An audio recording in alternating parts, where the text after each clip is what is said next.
첫 번째 강의 제목 한인가요? 네. 첫 번째 강의 제목은 흔적이었죠. 그죠? 내 안에 있는 예수의 흔적. 네. 바울 선생님께서 내 안에 남아 있는 예수의 흔적 때문에 가는 겁니다. 그죠? 복음을 전파하러 가는 거죠. 갔습니다. 그리고 그 다음 두 번째 강의 제목 기억나시나요? 네, 가서. 네, 21장 첫 부분에 반복해서 기록된 말씀이죠. 가서. 이제 제가 두 번의 강의를 했었는데 한 번 금요 기도회 때문에 쉬었죠. 두 번의 강의가 좀 기억이 나시나요? 예수의 흔적이 있는 바울이 가는 거예요. 복음을 전파로 갑니다. 그죠? 가는 건데 지난번 강의를 복습을 하자면 복음을 전파로 예루살렘에 가는 바울을 가지 말라고 합니다. 대세는 안 가는 거예요. 그죠? 제자들도 가지 말라 그러고 거기 있는 빌립의 딸들도 가지 말라 그러고 예언자 아가보도 가지 말라고 합니다. 대세는 가지 않는 거예요. 그런데 복음을 전파로 가죠. 갈릴리 호수에서 태풍을 만난 그 제자와 예수님들도 대세는 뭐예요? 우리가 죽게 생겼습니다, 예수님. 대세는 그 배가 난파돼서 죽는 거예요. 그런데 예수님께서 꾸짖어요. 이렇게 믿음이 없느냐? 대세는 배가 부서져서 죽게 되는 거였는데 예수님은 책망을 하십니다. 그리고 우리 부활주일, 종료주일 지났는데요. 종료주일의 대세는 어떤 것 같습니까? 예루살렘의 느낌은. 그때 대세는요. 예수님 대통령 단독 후보예요. 제가 대선 출마하겠습니다. 그러면 바로 대통령 되는 분위기였어요. 예수님께서. 그죠? 호산나 외쳤죠. 헤롯 물러가고 다윗의 자손인 예수님께서 예루살렘에 들어가서 내가 대통령 할게 하면 이제 청와대 입성하는 게 대세였는데 예수님은 그 대세에 따르지 않고 십자가에 못 박혀 돌아가셨어요. 복음의 길을 걸어 가신 거였죠. 그죠? 우리가 달려갈 길. 바울과 예수님께서 달려간 길은 어디죠? 복음을 전파하러 가는 길이었습니다. 자, 오늘 드디어 예루살렘에 바울이 도착을 합니다. 도착을 해요. 갑니다. 그렇게 영원했던 예루살렘에 가서 바울 선생님은 무엇을 했을까요? 이 내용이 22장의 전체적인 내용입니다. 예수님의 흔적이 있는 바울이 예루살렘에 갔습니다. 그리고 나서 붙잡혔어요. 네, 구금이 돼요. 결박이 돼서 이제 신문을 하는 내용이 22장에 쭉 흘러나오는데요. 22장을 보시면요. 바울 선생님께서 변론을 해요. 변론을 하는데 간증을 해요. 어떤 얘기를 하냐면 자기의 이야기로 자기가 경험한 하나님, 경험한 예수님을 지금 전파를 하고 있는 겁니다. 자, 바울 선생님 보면요. 3절에 보니까 가말리엘이라고 있어요. 이거 당시 하버드대 교수예요. 네, 이 밑에서 바울 선생님이 배운 건데 가말리엘이 전파하는 하나님을 바울이 말하고 있지 않아요. 바울의 스승이 누굽니까? 아나니아와 바나바잖아요. 근데 그 사람들의 언급이 여기 없습니다. 아나니아와 바나바가 만난 하나님을 말하는 게 아니라 지금 보시면요. 바울 선생님은 원래 나는 예수 믿는 사람들 박해하는 사람들이었고 그러다가 6절에 보니까 다말섹에 가다가 내가 시력을 상실했다. 그래서 광채 중에 예수님 만나서 세례받았습니다 라는 이야기를 하고 있는 거예요. 그러니까 바울 선생님은요. 지금 드디어 예루살렘에 가서 복음을 전파하는데 누구의 이야기를 합니까? 아버지가 만난 하나님, 선생님이 만난 하나님이 아니라 나의 예수님을 전파하고 있는 거예요. 바울이 직접 경험한 부활의 예수님을 바울 선생님은 22장 대부분을 사용해서 전파를 하고 있는 겁니다. 여러분, 저도 그렇고요. 여러분도 그렇고요. 복음을 전파할 이제 기회가 생기잖아요. 그죠? 내가 내 안에 예수의 흔적이 있고 내가 가서 복음을 전파할 사명이 있다면, 그죠? 예수님의 유언입니다. 마태복음 28장 모든 민족으로 가서 이 가야 될 이 사명이 있다면 언젠가는 누군가는 만나서 복음을 전파해야 될 텐데, 여러분은 과연, 저는 과연 어떤 예수님을 전파하시겠습니까? 우리 교회 목사님 설교 잘하세요. 우리 교회 저 작품도 걸려 있는데요. 작품이 좋습니다. 네, 뭐 예술 작품도 많고요. 우리 교회 그래서 성도에서 수준 있는 분들이 출석하는 교회입니다. 이런 것으로 예수님을 전하겠습니까? 여러분, 그게 아니죠. 내가 만난 예수님을 전파할 이야기가 있으세요? 나의 예수님이 있습니까? 이걸 좀 여쭤보고 싶어요. 나의 간증, 나를 만지신 하나님의 이야기. 바울은 그거 얘기하고 있어요. 예루살렘에 가서 처음 하는 얘기가 내 스승이 누군데, 내가 바나바한테 배웠는데, 아나니아한테 배웠는데, 이런 얘기하는 게 아니라요. 바울 선생님은 드디어 예루살렘에 가서 나의 예수님을 전하고 있어요. 이건 누가 뭐 객관적으로 과학적으로 설명하실 수가 없어요. 여러 사람이 바울과 함께 다메섹으로 가는 길이었는데 바울 혼자 광채를 만나서 부활하신 예수님의 음성을 듣습니다. 이거 누가 뭐 객관적으로 설명해 줄 수가 있는 게 아니에요. 내가 목숨 걸고 증명해내야 될 체험이고 소명인 겁니다. 우리한테 이게 있냔 말이죠. 그죠? 바울 선생님은 나의 예수님이 있는 거예요. 자, 제가 성도 예수만교회에 와서 참 적지 않은 사람들에게 세례 교육을 시켰어요. 그죠? 그리고 세례 받으시고 교회 열심히 다니시는데요. 제가 왜 세례 받으시려고 그러세요? 여쭤봐요. 정말 예수님 믿으십니까? 여쭤봐요. 그런데 적지 않은 분들이요. 세례 교육 받을 때 왜 세례 받으러 왔는지 물어보면요. 어머니 때문에 왔다 그러고, 또 가족들이 보내서 왔다 그러고, 또 아내 때문에, 아내가 받으니까 같이 받으러 왔습니다. 이렇게 뭐 말하시는 분도 있어요. 그리고 뭐 아내의 추천으로 뭐 이렇게 왔다 오신 분들이 있는데, 근데 그분들한테 제가 꼭 해드리는 말씀이 있어요. 여러분, 이제 예수님은 아내의 예수님도 아니고 어머니 아버지의 예수님도 아니고 바로 세례 받으시는 당사자의 예수님이 되어야 합니다 라고 말씀을 드려요. 세례를 받는다는 것은 예수님과 결혼해서 많은 사람들 앞에 우리 사랑합니다 공식적으로 표현하는 건데, 그죠?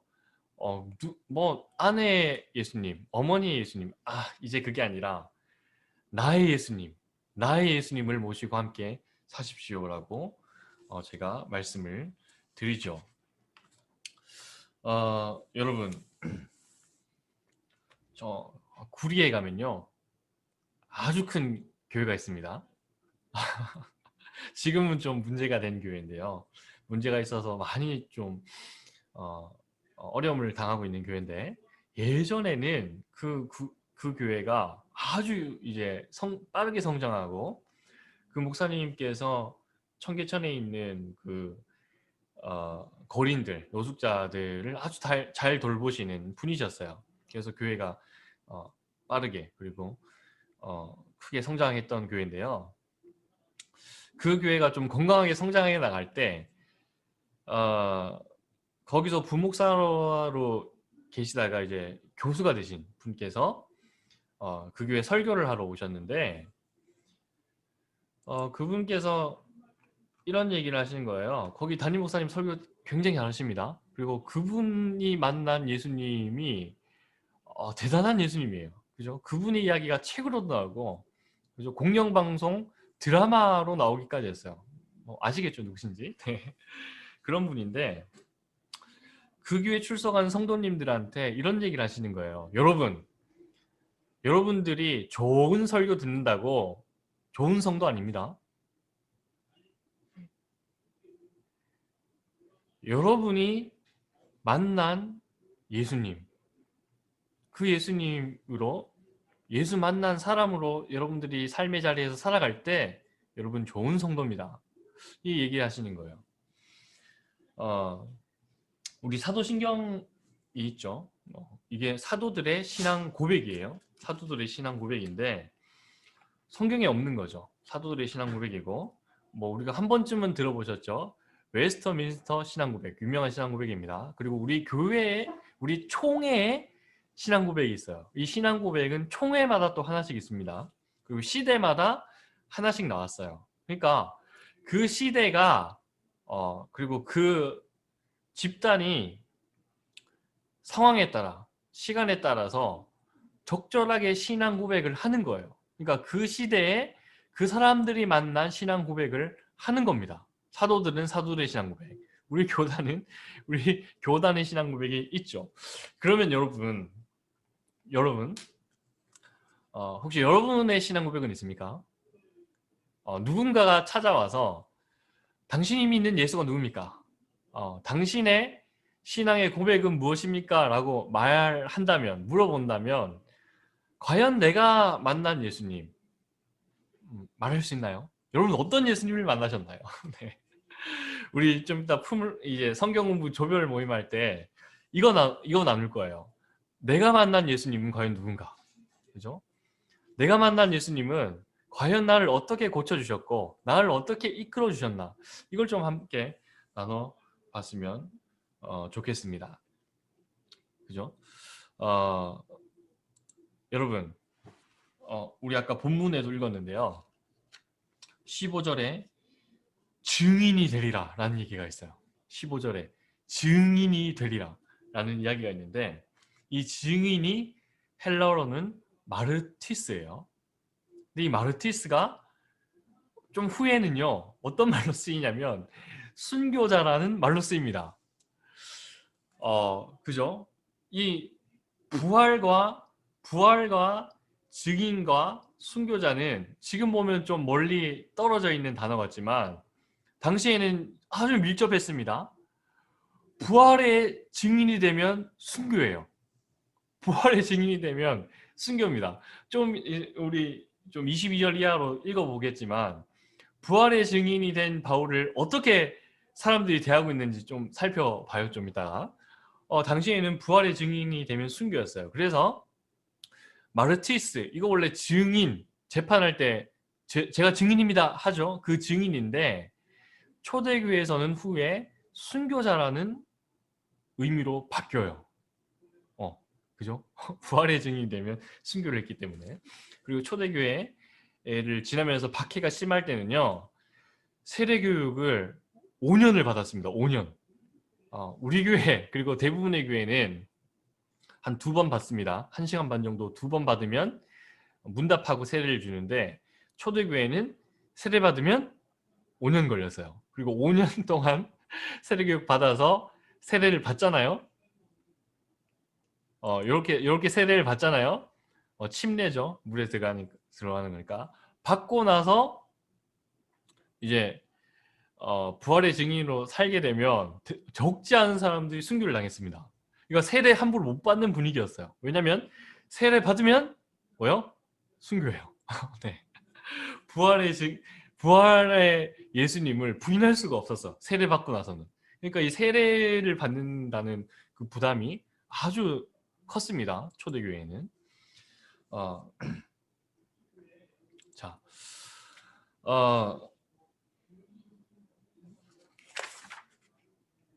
여기 보시면 스데반도 우리 읽었지만 스데반도 뭐죠? 부활의 증인으로 있다가 돌에 맞아 죽었죠. 그리고 바울 선생님께서 어떻게 하셨습니까? 읽어보시면 보죠. 증인 스데반 돼 있죠. 이 다른 말로 하면 순교자 스데반이에요. 그러니까 바울 선생님께서 이 스데반 죽는데 옆에서 큰 역할을 하는 거예요. 그죠? 찬성하고. 그냥 옆에서 옷 지켜준 사람이 아니라 찬성했다는 건요. 이제 검사가 기소하는 느낌이에요. 저 사람 죄인입니다. guilty, innocent. 죄인, 유죄, 무죄 뭐 판단하잖아요. 가말리엘의 제자예요. 상당히 권세 있던 그 당시 유대사회에서 유력한 사람이 바울이었습니다. 단순히 뭐 힘든가 하지 옷 맡아줄게 이 차원이 아니었어요. 저 사람 돌 던져서 죽여도 됩니다. 꽝꽝꽝 이 판단해 준 사람이 바울이었습니다. 그죠? 그 옆에서 이걸 목격한 사람이었어요. 그러니까 바울이라는 사람이 바울도 똑같은 마음이었을 거예요. 이러한 자는 세상에서 없애버리자. 그죠? 스데반의 그 현정에 있던 사람들의 마음이었겠죠. 이제 바뀌었어요. 바뀌었어. 바울 선생님께서 지금 그 상황에 처해졌어요. 스데반의 자리에 있는 겁니다. 제가 부활을 얘기하면서요. 부활절이 지났으니까 부활을 얘기하면서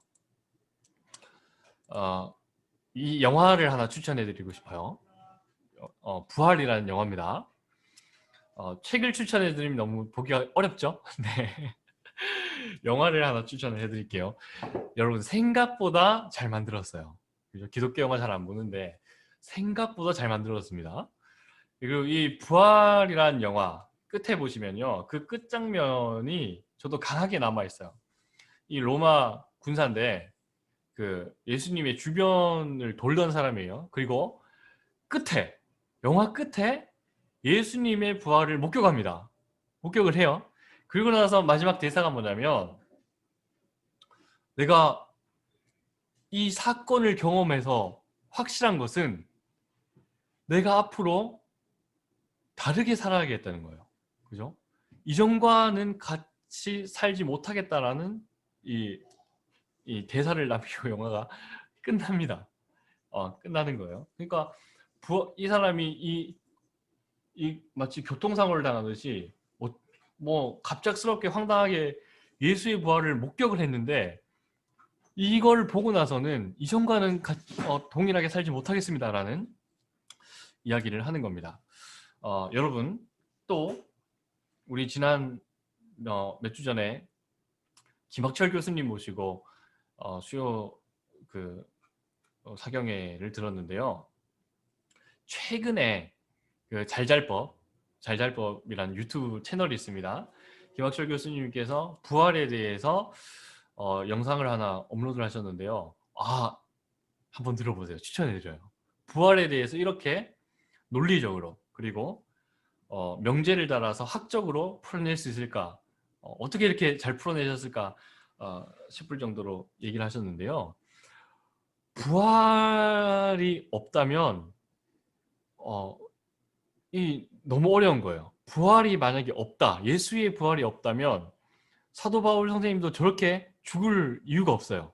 매일 맞아야 될 이유도 없고 베드로 그리고 제자들 순교할 이유가 없습니다. 그게 거짓이라면 그죠? 그렇게 목숨을 걸고 복음을 전파할 이유가 없어요. 증인, 순교자가 될 이유가 없습니다.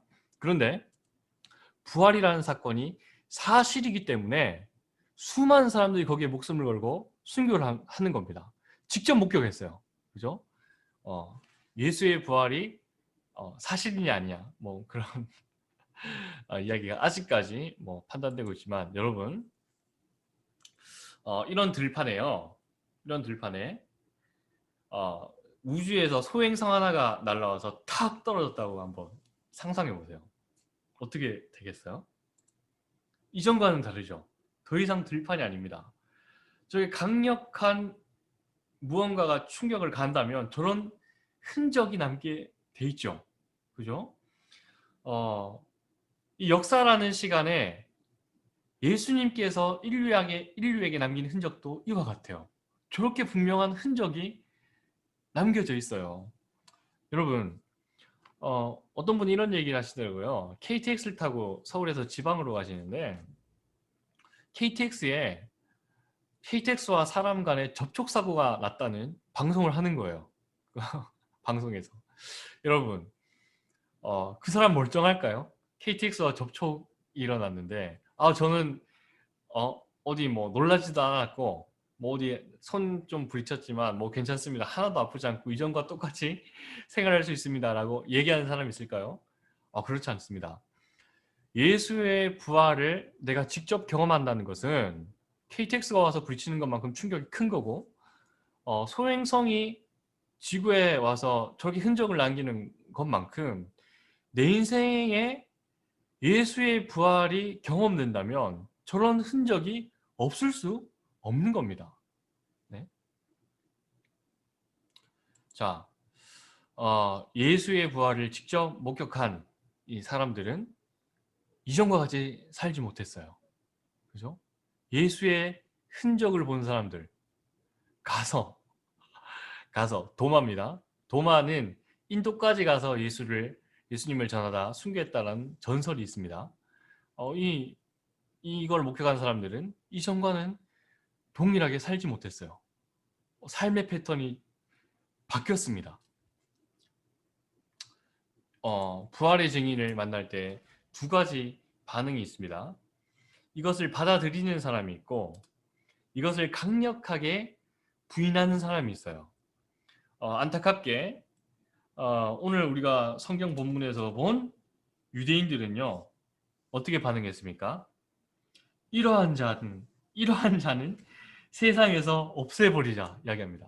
자, 22장 1절에서 21절까지 간증 집회가 끝났습니다.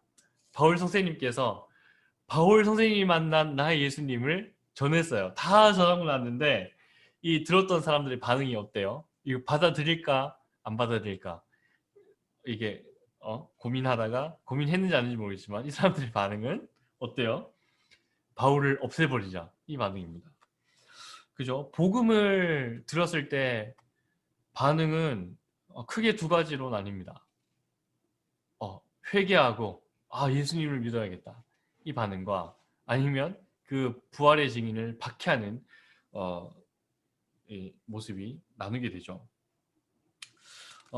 이런 분을 본 적이 있어요. 주일에 목사님께서 설교를 하시잖아요. 설교를 하시다가 거짓말하면 안 됩니다. 뭐 회개하셔야 됩니다. 이웃을 미워하면 안 됩니다. 이렇게 쭉 설교를 했어요. 하고 나서 이제 설교단에서 내려와서 저기 교회 문 앞에서 인사를 하는데 성도 한 분이 목사님을 탁 붙잡고는 이런 얘기를 하시는 거예요. 목사님, 왜 저한테 뭐라고 하십니까? 네, 왜 강상에 올라가서 제 험담을 하십니까? 라는 이야기를 하는 거예요. 목사님께서는 강대상에 올라가서 개인에 대한 언급 전혀 안 하셨어요. 그 상황이라든가 그분의 뭐 성함이라든가 특정인을 찍어서 전혀 뭐 언급을 안 하셨는데 그 설교를 듣고 나서 그 분이 그렇게 응답을 했다는 거죠. 그죠? 이것을 복음을 듣고 나서 회개하고 이 복음을 받는 사람이 있는 반면 이것을 반대하고 박해하는 사람이 있다는 거죠. 바울 선생님은 박해자들을 만나서 박해를 당합니다. 그 박해를 당하다가 어떻게 하죠? 채찍을 맞죠. 25절 그들이 채찍질을 하려고 바울을 눕혔을 때 바울은 거기 서 있는 백부장에게 로마 시민을 유죄 판결도 내리지 않고 매질하는 법이 어디 있어 하고 말했습니다. 이 말을 듣고 사람들이 두려워 떱니다. 이 로마 시민권은 뭐 지금의 뭐 미국 시민권과 비슷하다고 보시면 됩니다. 몇 년 전이었어요. 터키에서 미국 시민권자를 구금을 했어요. 뭐 짧게 구금을 했는데 그때 터키 경제가 휘청했습니다. 미국 시민권자 한 명 잘못 이렇게 대해서 그만큼 당시에도 로마 시민권자에 대한 권세는 컸습니다. 근데 보세요. 이 바울 선생님께서 언제 로마 시민권 자라는 것을 언급을 하고 있습니까? 이거 어떻게 보면 자랑하는 거예요. 나 미국 여권, 독수리 여권 가졌어. 미국 시민권자야 라고 말하는 것과 같은데 언제 이야기하고 있어요? 매 맞기 전에 매 좀 덜 맞아보려고 말하는 게 아닙니다. 바울은 이미 수많은 고문과 박해를 받았어요. 그때마다 저 로마 시민권자입니다 얘기했으면 아마 이 뭐 하이패스톤 가듯이 박해 안 받았을 겁니다. 근데 예루살렘에 와서 복음을 전파하기 위해서 이 패스포드 꺼내는 거예요. 난 미국 시민권자입니다. 얘기하는 거예요. 언제 이 자기의 권리를 주장하고 있어요? 언제? 복음을 전파할 때 이 자기 권리를 주장하고 있는 거예요. 제가 예전에 뭐 라디오를 들으면서 운전을 하는데 라디오에서 이런 얘기가 들려오더라고요. 뭐 재벌 3세는 아니지만 되게 부잣집 아들인데 미국에 건너가서 부모님 도움 안 받고 이 아르바이트 하면서 거기서 이제 뭐 일을 하는 거예요. 그리고 뭐 자기가 원하는 공부 거기서 하고 여러 가지 배우는 거예요. 근데 그렇게 미국에서 조용히 사는데 그 아는 분이 그 옆에서 친구랑 같이 친하게 지내다가 이제 친해졌는데 전혀 자신이 누구네 아들이네 우리 집이 뭐네 이런 얘기 언급이 없었대요. 나중에 뉴스를 보고 알았다는 겁니다. 그러니까 그 사람은 그 자기 권리를 뭐 이렇게 자랑하는 데 쓰지 않고 숨겨서 거기서 열심히 공부했던 거예요. 나중에 알고 보니 얼마나 멋있어요. 그죠? 자기의 특권을 함부로 말하지 않고 있지 않습니까? 저도 비슷한 경험이 있었는데요. 여러분 제가 여기 목동에서 한 4년을 살았고 3년을 여기 광나루에 있는 장신대에서 공부했어요. 어딘지 아시나요? 광진구. 네, 구리 옆에 있는데 네. 지하철 같은 5호선이에요. 목동에서 광나루까지 이제 5호선 라인인데요. 3년을 그렇게 통학을 했어요. 지하철로 통학을 하는데 근데 학교가 늦게 마칠 때가 있잖아요. 그죠? 학교 늦게 마칠 때 있고 뭐 세미나가 있다든지 뭐 아니면 친구들이랑 좀 있다 보면 지하철이 끊어질 때가 있어요. 그러면 저는 그때 학교 앞에 그 자취하는 그 제 1살 동생 저형 신대원 동기였는데 그 친구 집에 가서 묵었어요. 그 친구가 집에 가면 침대는 저한테 주고 자기는 바닥에서 자고 이렇게 했던 친구예요. 뭐 장신대 앞에서 뭐 원룸 하나 없는 게요. 뭐 그게 뭐 되게 싼 가격은 아닙니다. 근데 그 친구는 뭐 자동차도 학생인데 자동차도 타고 다니고 거기서 이제 그렇게 사는 친구였어요. 원룸을 하나 얻어서 사는 친구였는데 그 친구랑 뭐 지하철 끊기면 그 집에서 잤으니까 그 친구랑 뭐 밤에 야식으로 라면도 끓여 먹고 치킨도 시켜 먹는데 이런 작은 식탁 의자 아시죠? 이렇게 펴서 교회에서 주는 탁상 의자 아시나요? 의자를 상 아시죠? 밥상을 딱 펴서 같이 이제 라면을 끓여 먹었어요. 라면을 끓여 먹었는데 거기 땡땡 교회에서 주는 상인 거예요. 밥상. 근데 보니까 큰 교회예요. 서울에서 큰 교회예요. 강남에. 큰 교회인데 야 이거 상 어디서 났니? 그러니까 그 친구한테 물어봤어. 야 너 이거 상 어디서 났니? 그러니까 이거 저희 아버지가 목회하는 교회에서 주는 상인데요. 얘기하는 거예요. 근데 알고 보니까 큰 교회 목사님 아들인 거예요. 근데 학교를 다닐 때 제가 그 집에서 며칠을 잤는데도 그런 언급이 전혀 없었어요. 그리고 우리 아버지 뭐 큰 교회 목사님이나 이런 거를 전혀 언급을 안 하고 얘기를 안 하는 친구였어요. 그러니까 아버지 도움 없이 어떻게든 좀 목회를 해보려고 하는 친구였어요. 아버지 도움 받았으면 더 잘 됐을 것 같아요. 그러면서 쭉 얘기하는 거예요. 뭐 자기 할아버지는 저기 뭐 평양 장대행교회에서 세를 받고 할아버지도 목사님, 아버지도 목사님, 자기도 그 길을 걷는 사람인데 뭐 이렇게 가족들의 큰 도움 받지 않고 자기 스스로 이렇게 헤쳐나가려고 뭐 합니다. 형님 뭐 이런 얘기를 하는 거예요. 그러니까 자기의 권리를 함부로 남용하지 않고 있지 않죠. 그죠? 응? 근데 사람들은 이런 얘기 많이 하잖아요. 내가 누군지 알아. 내가 누군데. 내가 누굽니까? 네. 근데 그런 특권과 그런 권리를 언제 써야 되죠? 언제 써야 돼요? 바울 선생님 보세요. 언제 쓰고 있어요? 복음 전할 때 쓰고 있어요. 내가 성도에 사는데, 여러분 성도에 살든 성북에 살든 성남에 살든 그게 뭐가 중요합니까? 근데 이거 언제 써야 돼요? 예수님 전할 때. 내가 만난 그리스도를 전파할 때 바울의 모습을 보세요. 내가 가진 특권을 쓰고 있는 거예요. 네.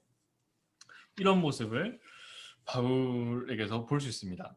이제 제가 한 가지 얘기만 더 하고 마치랍니다. 또 여기 광나루에서 있었던 이야기예요. 네. 여기 학교 다니기가요. 뭐 공부도 어렵지만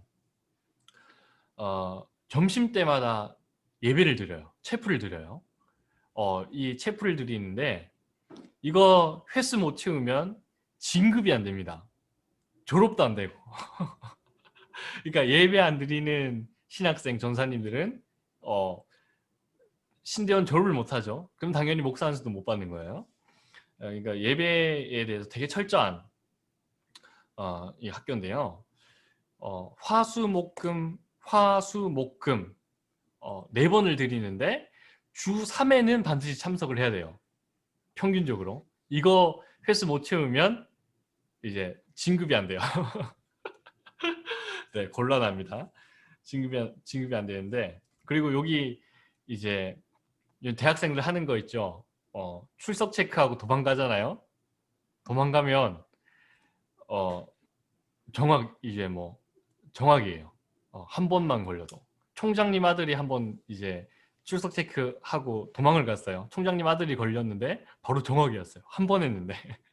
되게 까다로워요, 이게. 그런 학교였는데요.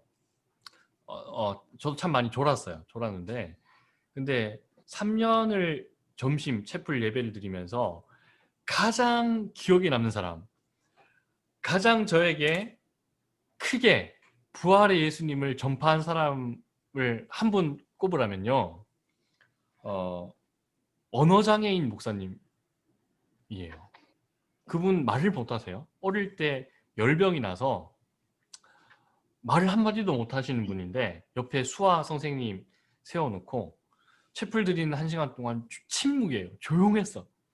이분이 이 수화로 하면 옆에서 이제 그 수화를 보고 통역을 해주는 그 채플이었어요. 근데 그분이 3년 예배 드리는 동안 저에게는 가장 큰 부활의 증인으로 다가왔어요. 이분이 선배님이시죠. 장신대 들어왔는데 말을 못하잖아요. 그러니까 주변에 있는 신학생들이 야, 너 벙어리 귀신 들렸어 하면서 막 때리면서 귀신 나가라고 뭐 기도도 해주고 또 안 나갔죠, 근데. 그리고 진짜 그렇게 다들 주변에서 얘기하니까 진짜 기도한 거예요. 저 안에 벙어리 귀신이 있다면 나사렛 예수 그리스도 이름을 명하노니 떠날지어다, 뭐 이렇게 기도를 했는데 나가지가 않는 거예요. 나는 버림받았다. 나는 죄인이다. 뭐 이렇게 생각하면서 학교를 다녔어요. 공부 따라가는 것도 힘들고 자퇴를 해야 되나? 나 같은 장애인은 부활의 증인으로 목사로 살지 못하나? 라는 생각이 깊이 잠겨있을 때 예수님의 음성이 들렸대요. 예수님의 음성이 들렸대. 얘야, 내가 너를 있는 그대로 사랑한단다. 그 모습 있는 그대로 사랑한단다. 라는 강력한 내적인 음성, 기도의 응답을 듣고 나서 계속 신학 공부를 하고는 목사 안수를 받으시고는 지금 이 농화 그리고 이 언어장애인 사역을 하신다는 이야기를 들었습니다. 제가 본 부활의 증인 중 가장 저에게 큰 임팩트를 줬던 분으로 저는 기억에 남습니다. 여러분, 부활의 증인으로 살지 못하는 것 여러 이유가 있을 수 있겠죠. 여러 변명이 있을 수 있겠죠. 내가 못 배워서, 말 주변이 없어서, 내가 가진 게 없어서 내가 부활의 증인으로 예수의 흔적을 가서 전하지 못했다 생각하신 적이 있으십니까? 여러분, 그거 어쩌면 아닐 수 있습니다. 어쩌면 내가 만난 예수님, 나의 예수님이 내 안에 깊이 새겨져 있지 않기 때문에 나는 나의 간증이 없는 게 아닐까요? 여전히 어머니의 하나님, 아버지의 하나님, 할아버지 할머니의 하나님으로 예수님은 남아있는 것이 아닐까요? 여러분, 오늘 성경 본문을 읽으며 나의 하나님, 나의 예수님을 깊이 체험하고 묵상하는 여러분들 되시기를 축복합니다. 아멘.